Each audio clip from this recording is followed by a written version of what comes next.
Hello everyone, welcome back to my channel. I hope you all are doing well and enjoy my fan fictions. So let's start our fan fiction journey. ये please let me die का 23rd episode है. पिछला chapter मैंने short बनाया और उसे upload कर दिया क्योंकि मुझे ये चैप्टर लॉन्ग बनाना था. एक्चुअली पिछला चैप्टर और ये चैप्टर अगर मैं मर्ज करने की कोशिश करती तो वो बहुत लंबा हो जाता और मैं इस चैप्टर में जो थिंग्स या जो भी बातें होने वाली है उसे आधे में नहीं छोड़ना चाहती थी क्योंकि उससे इस स्टोरी का थ्रिल निकल जाएगा. आज इस स्टोरी के रियल पत्ते खुलने वाले हैं, सो स्टे ट्यून.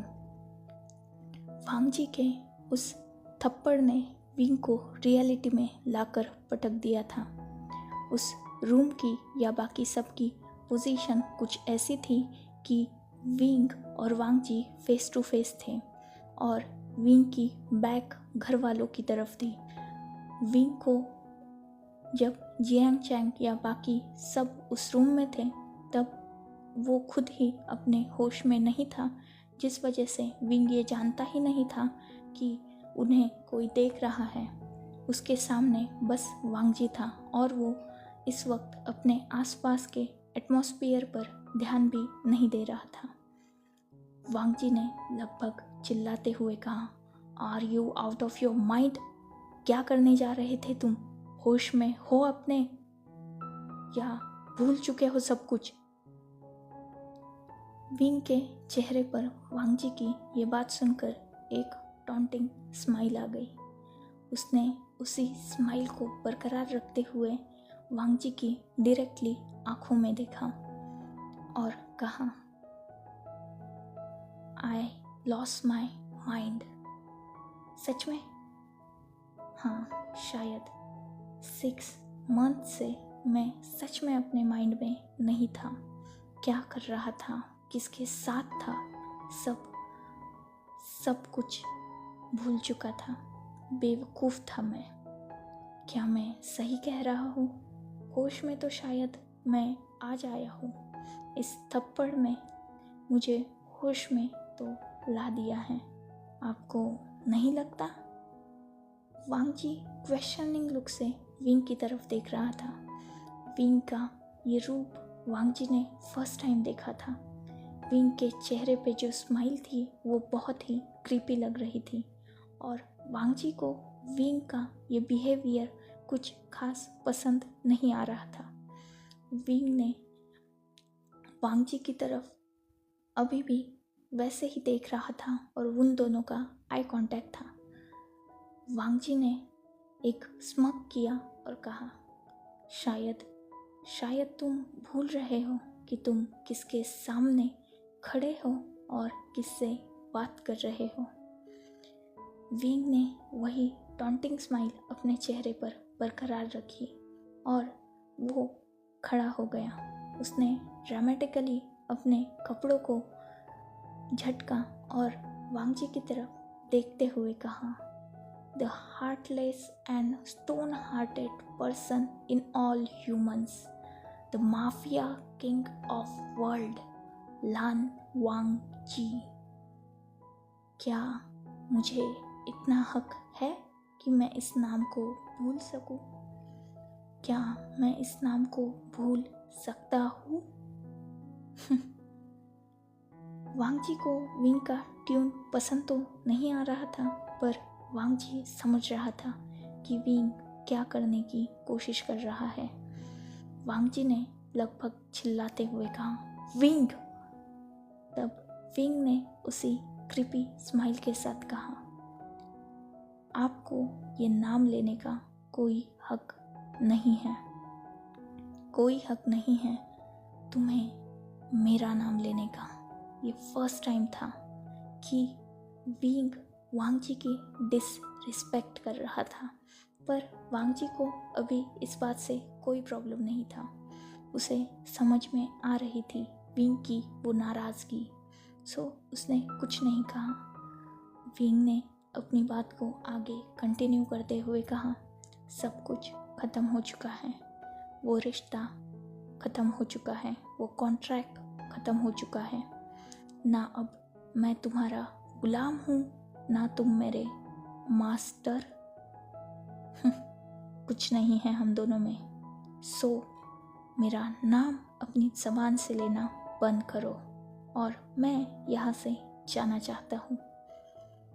वांग जी को इन सब बातों से बहुत ज़्यादा दर्द हो रहा था, पर फिर भी उसने एक स्मग अपने चेहरे पे लाया और कहा, तुम सब कुछ ख़त्म हो चुका इतनी आसानी से, और बताओ कैसे? तब विंग ने भी उसी क्रीपी स्माइल को बरकरार रखते हुए कहा, वो डेब्ट जो मैंने आपसे लिया था वो कंप्लीट हो चुका, मैं उसे चुका हूँ। सो अब तुम्हारा मुझ पर कोई भी हक नहीं है। वांग जी को समझ में नहीं आया। वो क्वेश्चनिंग लुक से अभी भी विंग की तरफ देख रहा था। उस डेब्ट का यह सवाल कहाँ से आया? मतलब इन सब चीज़ों में उस डेब्ट का कहीं भी कोई भी जिक्र नहीं था। वांग जी ने विंग की तरफ देखा और कहा, क्या मतलब है तुम्हारा? तब विंग ने वांग जी की तरफ देखते हुए कहा, आप नहीं जानते मेरा मतलब क्या है? कम ऑन, मुझे बेवकूफ़ बनाना बंद कीजिए, सब जान चुका हूँ मैं। वेंस की वो डील इतनी ज़्यादा स्ट्रॉन्ग तो थी कि लैंस को बहुत ज़्यादा प्रॉफिट हुआ है। वो प्रॉफिट उस डेब्ट से कहीं ज़्यादा था। सो अब मेरे थ्रू ही आपको वो कॉन्ट्रैक्ट मिला है या वो डील मिली है, तो मेरा कॉन्ट्रैक्ट तो ख़त्म हुआ ना। मैंने लैंस के सारे पैसे चुका दिए, सो मैं फ्री हुआ। वांग जी ने विंग की तरफ क्वेश्चनिंग लुक से कहा, देखते हुए कहा, कौन सी डील? किस डील की बात कर रहे हो तुम? तब विंग ने वांग जी की तरफ डिसबिलीव से देखते हुए कहा, आप सच में डिस्गस्टिंग है। आप अभी भी मुझसे सच्चाई छुपाने की कोशिश कर रहे हैं। मैं जान चुका हूँ, वेंस और लैंस में एक बहुत बड़ी डील के लिए लड़ाई चल रही थी और लैंस ने उस डील के बदले मुझे वेंस को बेच दिया। उस डील से लैंस को बहुत बड़ा प्रॉफिट हुआ है। सो वो डील मेरे बदले थी, सो मैंने आपका वो डेब्ट चुका दिया। तब वांग जी ने कहा, मैं नहीं जानता ऐसी कुछ डील के बारे में। तब वीक ने कहा, सच्ची में रिडिकुलस, आप इतना गिर सकते हैं मैंने सोचा भी नहीं था। मैंने सुना था कि लैंस झूठ नहीं बोलते, पर आप शायद अपनी फैमिली के वैल्यूज़ की डिसरिस्पेक्ट कर रहे हैं। आप मुझसे झूठ बोल रहे हैं या तो सच छुपाने की कोशिश कर रहे हैं। मैंने वेंचाओ से सब कुछ जान लिया है। वेंचाओ ने मुझे सब बता दिया है। सो ये प्रिटेंड करना और नाटक करना बंद कीजिए। मैं सच्चाई जान चुका हूँ। और तब वांग जी ने कहा, ठीक है, तुम लैंस की नहीं तो वेंस की प्रॉपर्टी हुए ना, तो तुम्हें उनके पास जाना चाहिए। ये बात सुनकर वहाँ विंग के साथ ही बाकी सब भी शॉक हो चुके थे, पर विंग तुरंत अपने चेहरे पर वही क्रीपी स्माइल लेके आया और उसने कहा, मैंने लैंस और वेंस के बीच जो कॉन्ट्रैक्ट हुआ है उसे पढ़ लिया है। इतना बोलकर वो अपनी शर्ट्स की बटन को ओपन करने लगा। पीछे जो लोग खड़े थे उन्हें तो समझ में नहीं आया, पर वांग जी विंग की तरफ डिसबिलीव से देख रहा था। उसे समझ में नहीं आ रहा था कि विंग ये सब क्या कर रहा है। विंग ने अपने शर्ट्स के कुछ पहले 2 से 3 बटन्स को ओपन किया। उसने अपने हाथ पे जो शर्ट थी उसे भी हल्का सा अपने ऊपर किया और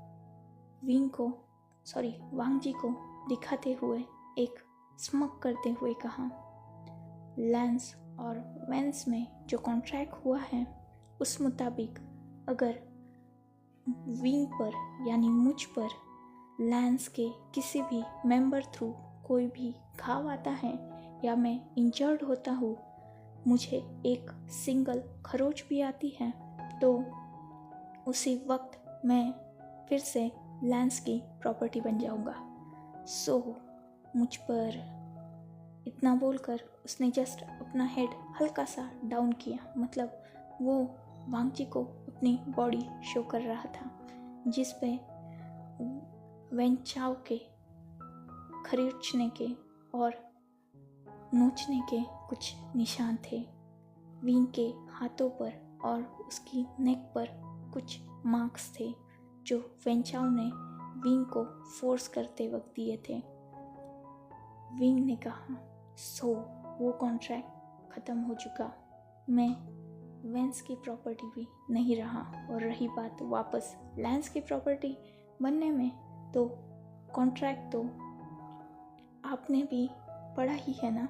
सो उसकी फर्स्ट कंडीशन ही यही थी कि जिस दिन मैं अपना डेब्ट विथ इंटरेस्ट पे कर दूंगा, मैं खुद इस कॉन्ट्रैक्ट को टर्मिनेट कर सकता हूँ। So I will cancel this contract. ये सुनकर वांग जी शॉक हो चुका था। विंग की इंटेलिजेंसी पर वांग जी को कोई शक नहीं था, पर आज ये इंटेलिजेंसी वांग जी पर कुछ ज़्यादा ही भारी पड़ चुकी थी। वांग जी ने फिर भी अपने चेहरे पर एक स्मक लाया। वो विंग के करीब गया और उसने विंग के उस शर्ट के ओपन बटन्स पे अपना हाथ रखा और वो धीरे धीरे कर उन्हें क्लोज करने लगा। विंग और वांग जी बहुत करीब थे। वांग जी विंग के उन बटन्स को बंद कर रहा था, उसके साथ ही वो विंग की आंखों में देख रहा था। अभी विंग हल्का सा शॉक में नज़र आ रहा था, तो वांग जी के चेहरे पर वो क्रिपी स्माइल थी। वांग जी ने अपनी उस क्रिपी स्माइल के साथ विंग की तरफ देखा और कहा, so let's start new contract. क्यों ना तुम एक नया कॉन्ट्रैक्ट साइन करो जिसमें लाइफ टाइम तुम मेरे साथ मेरे बन के रहो। विंग को इस बात पर अब गुस्सा आने लगा। उसने वांग जी के दोनों शोल्डर्स पर हाथ रखा और उसे फुल्ली फोर्स के साथ पीछे धकेल दिया। वांग जी इस एक्शन के लिए रेडी था, जिस वजह से वो हल्का सा लड़खड़ाया, पर वो उसने खुद को समय रहते संभाल भी लिया। विंग ने वांग जी को एक डिस्गस्टिंग लुक दिया और कहा, सच में आप जितना डिस्गस्टिंग और रिडिकुलस पर्सन मैंने आज तक नहीं देखा। You are just. तब वांग जी ने वो लाइन कंप्लीट करते हुए कहा, amazing right my omega. Wing को इस बात पर बहुत गुस्सा आया। उसने अपनी दोनों मुट्ठियां कस ली थी और वो अपने उन रेड आइज से वांग जी को घूर रहा था, पर वांग जी के चेहरे पर कोई टेंशन नहीं थी। उसने स्मार्क के साथ विंग की तरफ जस्ट देख रहा था। वो बिल्कुल ही चिल नज़र आ रहा था, जैसे विंग के उस गुस्से का वांग जी को कोई भी असर नहीं हो रहा था। वांग जी को इस बात से और भी ज़्यादा गुस्सा आने लगा। विंग को इस बात से और भी ज़्यादा गुस्सा आने लगा। विंग वांग जी की तरफ एक कदम बढ़ाया और उसने कहा, मैं ऐसा कुछ नहीं करने वाला। ना कोई कॉन्ट्रैक्ट, ना कोई साइन, कुछ नहीं। मैं आपका प्रिजनर बनने के लिए फिर से रेडी नहीं हूँ। बहुत मुश्किल से तो इस ट्रैप से छूटा हूँ। तब वांग जी ने विंग की तरफ देखकर कहा, तुम्हें साइन करना होगा, तुम करोगे? तब विंग ने कहा, कभी नहीं, मैं कभी नहीं करूँगा। और एक और ट्रैप में तो बिल्कुल नहीं फंसने वाला। सोचना भी मत, कुछ भी गलत करने से पहले सोच लेना, मैं कौन हूँ, मैं क्या कर सकता हूँ। वांग जी ने विंग की तरफ डिसबिलीव से देखते हुए कहा, तुम्हें सच में लगता है कि तुम मेरे सामने कुछ कर सकते हो? ओ कम ऑन, तुम माना इंटेलिजेंट हो, पर फिर भी मैं लान वांग जी हूँ। मेरे सामने तुम कुछ नहीं कर सकते और ना मैं तुम्हें कुछ करने दूंगा। You are mine, you just my, मैं तुम्हें कहीं नहीं जाने दूंगा। I own you, so be mine, मेरे बन के रहो, जो तुम्हें चाहिए वो मिल जाएगा। तब विंग ने एक स्मग किया और वांग जी की तरफ देखा और कहा, आई एम योर्स। आप एक बहुत बड़ी गलतफहमी का शिकार हैं। मैं एक ओमेगा हूँ, क्या ये आप भूल चुके हैं? और ओमेगास का तो यही काम होता है ना, किसी के भी सामने अपनी लेग्स को स्प्रेड करना और उनसे कुछ भी करवा लेना।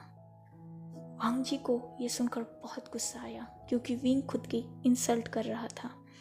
वांग जी ने अपनी मुट्ठी कसी और उसने अपनी आंखें बंद की, क्योंकि वो इस वक्त विंग के साथ कुछ भी गलत कर सकता है था।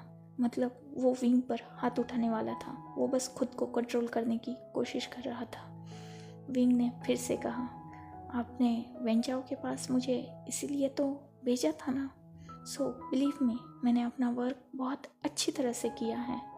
मैंने वेंचाओ के साथ इससे पहले कि विंग आगे कुछ बोल पाता, वांग जी ने अपना सेल्फ कंट्रोल खो दिया और उसने विंग को एक ज़ोरदार फिर से स्लैप किया, जिस वजह से विंग गिर गया और वो डिसबिलीव से वांग जी की तरफ देखने लगा, क्योंकि विंग जानता था कि इस बात से वांग जी गुस्सा होगा, पर इतना ज़्यादा गुस्सा हो जाएगा कि वो सीधा फिर से विंग पर हाथ उठाएगा, ये विंग ने नहीं सोचा था।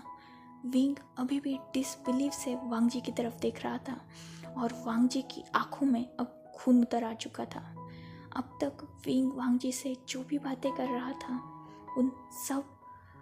वो सब भले ही वांग जी के उस सेल्फ कंट्रोल को बहुत ही ज़्यादा चैलेंज करने की कोशिश कर रही थी, पर ये बात वांग जी के बहुत ज़्यादा ऊपर हो चुकी थी। उसे ये सब सुनना ही नहीं था। विंग खुद की डिसरिस्पेक्ट कर रहा है और वांग जी अपने प्यार की उसके खुद के मुंह से डिसरिस्पेक्ट कैसे सुन सकता है। विंग नीचे गिर गया और उसका हाथ अभी भी उस चीक पर था। वांग जी तुरंत विंग के बराबरी में आकर नीचे फ्लोर पर बैठ गया और उसने विंग की उस चिन को टाइटली ग्रैब किया और विंग को मजबूर किया कि वो उसकी आंखों में देख सके। वांग जी की आंखें गुस्से से लाल हो चुकी थी और उसने कहा, क्या कहने की कोशिश कर रहे हो लिटिल ओमेगा? क्या तुम मेरा पेशेंस लेवल टेस्ट करना चाहते हो? सो कांग्रेट्स, क्योंकि तुम उसे ब्रेक कर चुके हो। अब तुम्हारे साथ जो भी होगा उसकी गारंटी मैं नहीं लूँगा, और मैंने कहा ना, तुम मेरे हो, you are my, I own you, so मेरी चीज़ को कोई इतनी जल्दी हाथ नहीं लगा सकता। वैसे तुम्हारे सवाल का जवाब दे देता हूँ, या तुम्हारे झूठ को यूँ कहा जाए कि ब्रोक कर देता हूँ। जो तुम मेरे सामने झूठ का नाटक खेलने वाले थे ना, उसे मैं तुम्हें आंसर करना चाहता हूँ। वैन निंग, ये नाम सुनकर विंग फ्रोज हो गया। तब वांग जी ने विंग की चिन पर वैसे ही अपनी ग्रिप को टाइट करते हुए कहा, जानते हो ना उसे? वेन चाओ का कज़न ब्रदर है और तुम्हारे साथ 24 आवर्स रहने वाला और तुम्हें वेंचाओ से गार्ड करने वाला बॉडी गार्ड है वेन चिंग। वो भी वेनिंग की बिग सिस्टर है और तुम्हारा मेडिकली ध्यान रखती थी, मतलब तुम्हारे इलाज में तुम्हारा ध्यान रखती थी। डॉक्टर है ना वो दोनों मेरे आदमी हैं। मैं जानता हूँ कि वेंचाओ ने तुम्हें कितना छुआ है और तुमने उसे कितना खुद को छूने दिया है। माय लिटिल ओमेगा, तुम मेरे सामने तो ये झूठ बोलना और खुद की डिसरिस्पेक्ट करना बंद कर दो, क्योंकि इससे बिलीव मी तुम्हें बहुत हर्ट होगा। तब विंग ने वांगजी के उस हाथ पर हाथ रखा जिससे वांगजी ने विंग की चिन को होल्ड कर रखा था और उसे एक झटके से छुड़ा लिया और कहा, सही कहा तुमने, बहुत शार्प लोग हैं तुम्हारे पास और बहुत अच्छी इन्फॉर्मेशन देते हैं तुम्हें। सो क्या पता मैंने तुम्हारे पहले किसी और के साथ ये सब। तब वांगजी के चेहरे पर एक डेविल स्माइल आ गई। वो अपनी जगह से खड़ा हो गया और क्लैप करने लगा। वो पागलों की तरह हंस रहा था और उस रूम में घूम रहा था। उसने फिर से वो सब बंद कर दिया। अचानक उस रूम में शांति छा गई। अब तक जहाँ वांगजी के हंसने की आवाज़ गूंज रही थी, विंग को ये सन्नाटा अब डराने लगा। वांगजी अचानक विंग के सामने आया और उसने विंग की कॉलर को ग्रैब किया और उसे खड़ा करते हुए अपनी लेवल में लाते हुए कहा, माय लिटिल ओमेगा, तुम मुझे कुछ ज़्यादा ही अंडर एस्टिमेट कर रहे हो। तुम कौन हो ये जान चुका हूँ और तुम कितने ज़्यादा सेल्फ रिस्पेक्टेड पर्सन हो और इन सब चीज़ों से कितने नफरत करते हो ये भी जान चुका हूँ। मैं वो फर्स्ट अल्फ़ा हूँ जो तुम्हारे पास आया। Can I am right? Wing ये सुनकर शॉक हो चुका था। वांगजी ये सब कुछ वांगजी जान सकता था। विंग को अब याद आ रहा था क्योंकि जियांग चैंग ने उसे शूट करते वक्त उसका नाम लिया था। मतलब वांगजी जियांग चैंग से हर इन्फॉर्मेशन ले चुका होगा। तब विंग का ऐसा फेस देखकर वांगजी ने कहा, शायद मेरे इस लिटिल ओमेगा को रियलिटी ने हिट कर दिया। यू आर राइट, जो तुम सोच रहे हो वो बिल्कुल सही है। जियांग चैंग या जियांग्स का अडॉप्टेड सन, सबसे छोटा बेटा जो एक मेल ओमेगा है, वी वुशियान, जो अब तक आउट ऑफ कंट्री में रहकर बिजनेस स्टडी कर रहा था और जिस दिन आया उसी दिन बहुत टेरिबल हुआ उसके साथ। बेचारा इस डोमिनेटेड क्रूअल अल्फा के हाथ में जो फंस गया। चाइना आते ही अपनी वांगजी विंग के हल्के से ईयर के पास झुका और कहा, एक डोमिनेटेड अल्फा के हाथों अपनी वर्जिनिटी जो उसने खो दी। ये बात घर वालों ने नहीं सुनी थी, पर विंग का ये सुनते ही पारा चढ़ गया। उसने वांगजी को अपने दोनों हाथों से दूर पुश किया और कहा, डोंट यू डेयर। तब वांगजी ने विंग की तरफ देखा और कहा, वैसे जानना नहीं चाहोगे तुम्हारे ब्रदर के बारे में? उसने तुम्हें शूट किया था ना? सॉरी, उसने मेरे ओमेगा को शूट किया था, उसने विंग को शूट किया था। सोचो मैंने क्या किया होगा उसके साथ। ये सुनकर विंग के पसीने छूटने लगे। उसने कहा कि क्या क्या क्या किया है तुमने उसके साथ? विंग को वांगजी की ये ट्यून बहुत ज़्यादा हर्ट भी कर रही थी, लेकिन इस वक्त वो उसे सुकून दे रही थी क्योंकि विंग अब वांगजी की तरफ झुकने लगा था। मतलब वांगजी की समझ में आ चुका था कि विंग की कमज़ोरी उसकी फैमिली है। वांग जी ये तो जानता था कि जियांग चैंग की वजह से ही विंग इन सब चीज़ों में पड़ा है, पर वो ये नहीं जानता था कि जियांग चैंग के शूट के बाद भी विंग उन सब लोगों के लिए केयर दिखाएगा या नहीं, जिस वजह से वांग जी ने ये पत्ता फेंका था। और ये बिल्कुल सही था। वांग जी अब विंग को आराम से ब्लैकमेल कर सकता था, उसकी फैमिली का नाम लेकर। यही सोचते हुए वांग जी के चेहरे पर एक स्मक आ गया और उसने कहा, माय लिटिल ओमेगा, तुम तो डर गए। ओह, तुम्हारे चेहरे पर ये डर, बिलीव मी, मुझे बिल्कुल अच्छा नहीं लग रहा। वांग जी ने यह बात ड्रामेटिकली कही थी, पर विंग को ये बात लग गई।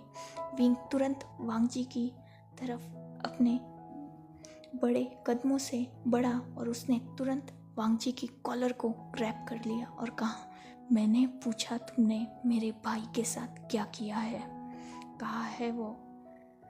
तब वांग जी ने उस विंग की वांग जी के कॉलर पर जो हाथ था उस पर अपने हाथ रखते हुए विंग से कहा, लिटिल ब्रदर को अपने बिग ब्रदर के लिए केयर हो रही है, पर मैं क्या कर सकता हूँ, उसने मेरी चीज़ पर हाथ डाला, सो सज़ा तो उसे मिलनी चाहिए ना। सो मैं सोच रहा हूँ कि अगर मैं उस पार्किंग की सीसीटीवी उन पुलिस वालों के पास दे दूँ तो मुझे तो कुछ करना भी नहीं पड़ेगा और तुम्हारा भाई उस खून की सज़ा भुगतेगा जो उसने किया ही नहीं। विंग इस बात पर शॉक हो चुका था। विंग तो जिंदा है, पर फिर जियांग चैंग खून की सज़ा क्यों भुगतेगा। वांग जी कहीं ना कहीं विंग का ये सवाल समझ चुका था। उसने कहा, तुम नहीं समझे लिटिल ओमेगा, तुम मर चुके हो दुनिया के लिए, पर सिर्फ मेरे लिए तुम जिंदा हो और तुम जियांग्स के बेटे हो ये अब तक कोई नहीं जानता। सो मैं तुम्हें हाइड करके रख सकता हूँ और तुम्हारे ब्रदर को तुम्हारे ही खून के इल्ज़ाम में बहुत आसानी से फंसा सकता हूँ। विंग वांग जी की ये चाल समझ चुका, पर विंग अपनी इंटेलिजेंस यूज़ ना करे ये तो हो ही नहीं सकता। विंग ने अपनी पकड़ को ढीला किया और अब हंसने की बारी विंग की थी। विंग स्माइल करने लगा और उसने कहा, तुम मुझे बेवकूफ़ समझते हो ना, जाओ जो करना है वो करो। तुम वो रिकॉर्डिंग पुलिस को पास देना चाहते हो ना, जाओ दो, कराओ मेरे भाई को अरेस्ट। डोंट वरी, मेरे पास हर चीज़ का सल्यूशन है, जो करना है वो करो, पर तुम मुझे इतनी आसानी से ब्लैकमेल तो नहीं कर पाओगे। सो जाओ, दे दो वो रिकॉर्डिंग। तब वांग जी डिसबिलीव से विंग की तरफ देखने लगा और उसने कहा, जियांग चैंग को फांसी भी हो सकती है, मौत की सज़ा मिल सकती है उसे। तब विंग ने कहा, yes I know, do it. Wang ji ने कहा, तुम साबित नहीं कर पाओगे कि तुम जियांग्स के वही अडॉप्टेड सन हो, क्योंकि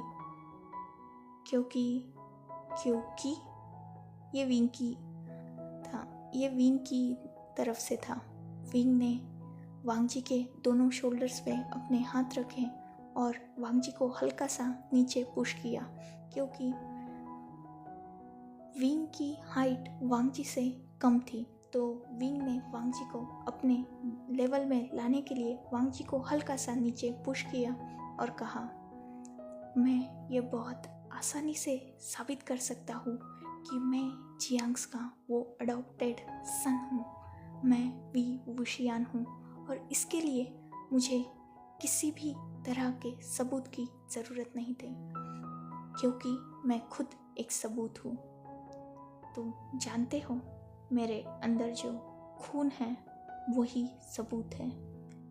मैं एक रेयर ब्लड ओमेगा हूँ, मतलब मेरा खून बहुत रेयरली मिलता है। मेरे बचपन के मेडिकल रिकॉर्ड्स और अभी के मेडिकल रिकॉर्ड्स मैच हो सकते हैं। सो ये साबित करना मुश्किल नहीं होगा कि मैं वही बच्चा हूँ और मैं जिंदा हूँ। मैं इतना तो कर ही सकता हूँ।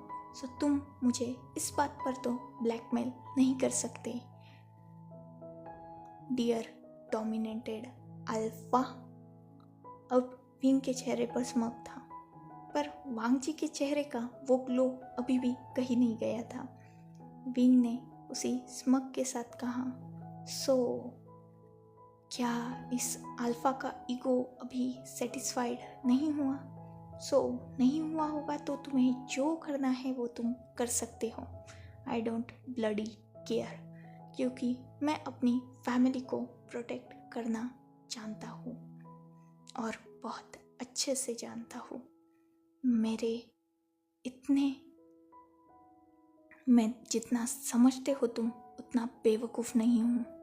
मैं भी खुद को और खुद की फैमिली को प्रोटेक्ट कर सकता हूँ, और ये बात तुम भी जानते हो कि अगर मेरी मर्जी ना हो तो तुम मुझे यहाँ बांध के नहीं रख सकते। ये बात वांग जी बहुत अच्छी तरह से जानता था। सो विंग ने वांग जी से अपनी आगे की बात कंटिन्यू करते हुए कहा, मैं कोई कॉन्ट्रैक्ट साइन नहीं करने वाला और मैं अब से आज़ाद हूँ और तुम मेरे पीछे नहीं आओगे। तुम्हें जो करना है तुम कर लो, पर एक बात याद रखना, उस हर करतूत के लिए मेरे पास काउंटर अटैक रेडी होगा। तुम अटैक तो करो, बाकी मैं संभाल लूँगा। मैं बहुत अच्छी तरह से जानता हूँ कि मुझे अपनी फैमिली को कैसे प्रोटेक्ट करना है, जैसे तुम तब जानते थे कि तुम्हें तुम्हारी फैमिली को कैसे प्रोटेक्ट करना है। वांग जी ने अपनी आंखें बंद कर ली थी और विंग के चेहरे पर एक सेटिस्फाइड स्माइल थी, क्योंकि उसे लगा था कि उसने वांग जी को हरा दिया। क्या सच में विंग ने वांग जी को हरा दिया? विंग ने वांग जी की तरफ देखा और कहा, सो डोमिनेटेड अल्फा, मेरी बात सुनो। अब तुम्हारे पास कोई रास्ता नहीं है। कॉन्ट्रैक्ट ख़त्म हो चुका है और तुम मुझे यहाँ बांध के नहीं रख सकते, तो अब मैं जा रहा हूँ। इतना बोलकर विंग मुड़ने ही वाला था कि वांग जी फिर एक क्रिपी स्माइल अपने चेहरे पे लाया और उसने कहा, 2 अगस्त, नाइट नहीं, मॉर्निंग 12:30 AM। इतना सुनना था कि विंग फ्रोज हो गया। विंग ने जो अभी मुड़ने वाला था उसने तुरंत वांग जी की तरफ देखा और बहुत वाइडन आइज से देखने लगा। ये बात देखकर वांग जी के चेहरे पे स्मक आ गई। विंग अब लगभग कांपने लगा था और ये बात बाकी सब नहीं पर वांग जी महसूस कर सकता था। विंग की जबान अब लड़खड़ाने लगी, पर फिर भी उसने कुछ नहीं कहा। वो बस वांग जी की तरफ देख रहा था। वांग जी ने फिर से विंग के सामने अपने हाथों को वाइप किया, जिससे विंग वांग जी की आंखों में देख सके, और हुआ भी कुछ ऐसा ही। विंग ने तुरंत वांग जी की आंखों में देखा। वांग जी ने क्लैप करते हुए कहा, सो समझदार को इशारा काफ़ी। Can I am right my little omega? Wing को कुछ समझ में नहीं आ रहा था।